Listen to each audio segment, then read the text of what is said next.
Good day, I'm Caroline Brown-Thompson and this is your JIS News for Monday, February 10.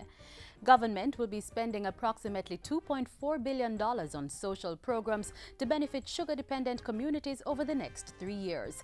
Prime Minister Portia Simpson Miller made the announcement last Thursday, saying expenditure would go towards schools, health and sports facilities. This funding, you should note, is in addition to the approximately $900 million which has already been disbursed to sugar workers and small cane farmers to cushion the effect of the fallout from the divestment of the public sector sugar estates. Mrs. Simpson-Miller said government was working to significantly transform sugar-dependent communities as part of the process of rural development. The Prime Minister was addressing a ceremony to hand over 39 housing units at the Steelfield Spicy Hill Housing Development in Duncan's, Trelawney. Constructed at a cost of $155 million, the housing units were provided under the European Union-funded Sugar Barracks relocation project. The beneficiaries got the keys to their new homes free of cost, with only payments made for their titles, which will be distributed soon. Government is contributing $32 million to expand and extend the life of a public-private program that has given young people more employment options. Tamara McHale has the details. The initiative is Youth Upliftment through Employment Program Youth, and for 3 years it has provided educational opportunities, job placement and mentorship for approximately 1,616 participants. Last Friday, the partners signed a Memorandum of Understanding to roll out Phase 2. The MOU was signed by Youth Limited, several government ministries, the Heart Trust NTA and the National Housing Trust. Speaking at the signing, Prime Minister Portia Simpson Miller expressed satisfaction at this next step, but recommended that the training be fit to meet the needs of the global logistics hub. This initiative qualifies as one that will have a ripple effect in this country for generations to come. We should ensure we look at the requirements for the logistics hub and how we can begin to train young persons so that once we get that program going, then they will be able to gain employment. Youth Phase 2 will be rolled out over the next 18 months, introducing 100 participants to a new pre-skills literacy and numeracy training element. Education Minister Reverend Ronald Thwaites said he hoped the program would be replicated. I hope that we will use this model as a signal for the resurgence of the practice of apprenticeship, which is so needed in our society. Joseph Matalon is the chairman of Youth Limited, and he expressed gratitude to the government, pointing out that the program's success was as a result of strategic partnerships. Youth has become an important case study for the success that can be achieved through public-private sector partnerships in leveraging resources and management skills to optimize the impact of national and community development programs and interventions. Tourist arrivals for the 2013-2014 winter tourist season are up over the previous year.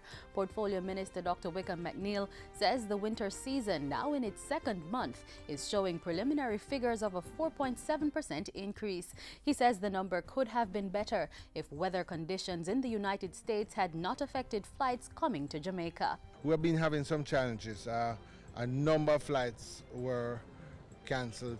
On one hand, I suppose the blistering cold and the ice will drive some amount of bookings. Dr. McNeil was speaking with journalists last Thursday while touring several sites in Trenchtown, St. Andrew.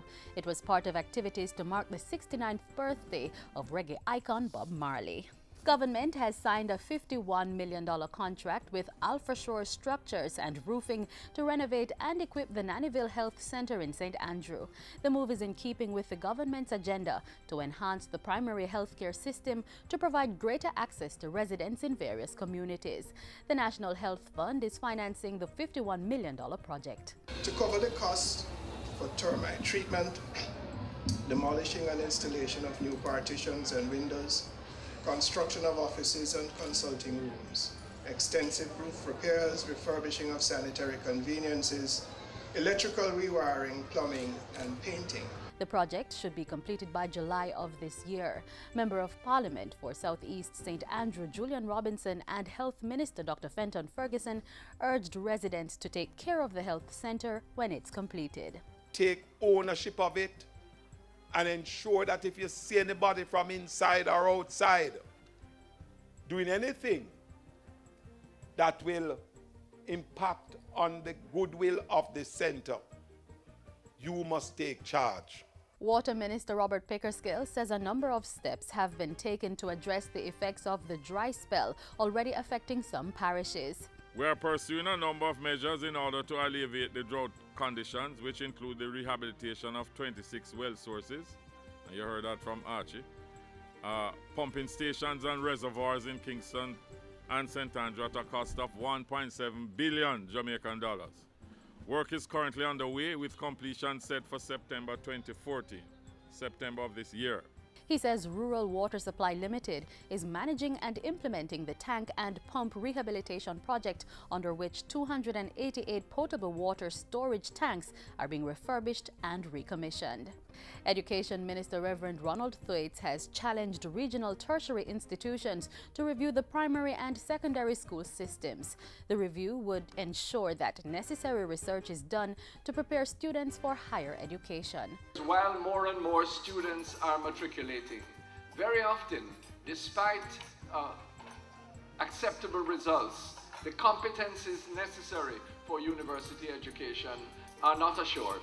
I believe it is a reproach that so many of our university offerings have to concentrate on the use of English and upon basic mathematics.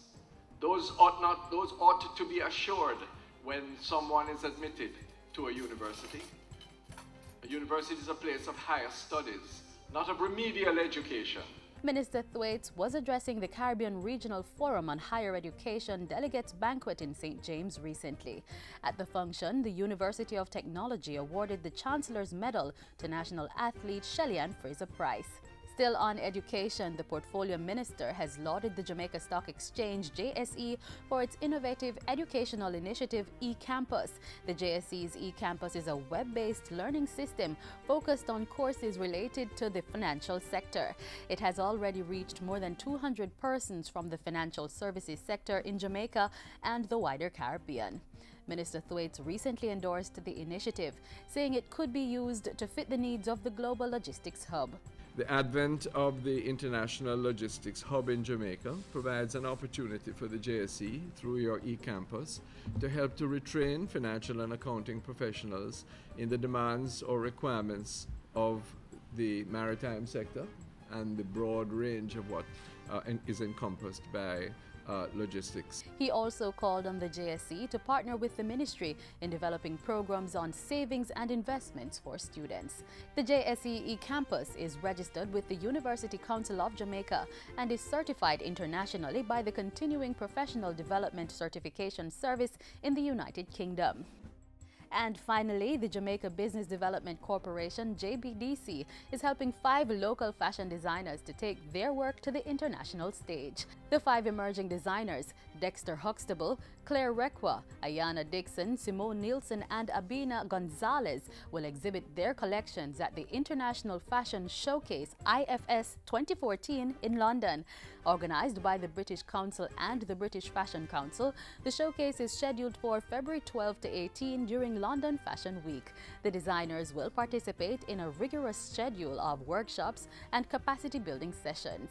JBDC is facilitating the exposure through its Fashion Incubation Program in collaboration with the British Council, the British Fashion Council, and the Jamaican High Commission in the United Kingdom. It's also sponsored by the Jamaica Tourist Board, the Tourism Enhancement Fund, and British Airways. And that's it for JIS News Today. I'm Caroline Brown-Thompson. Thanks for watching.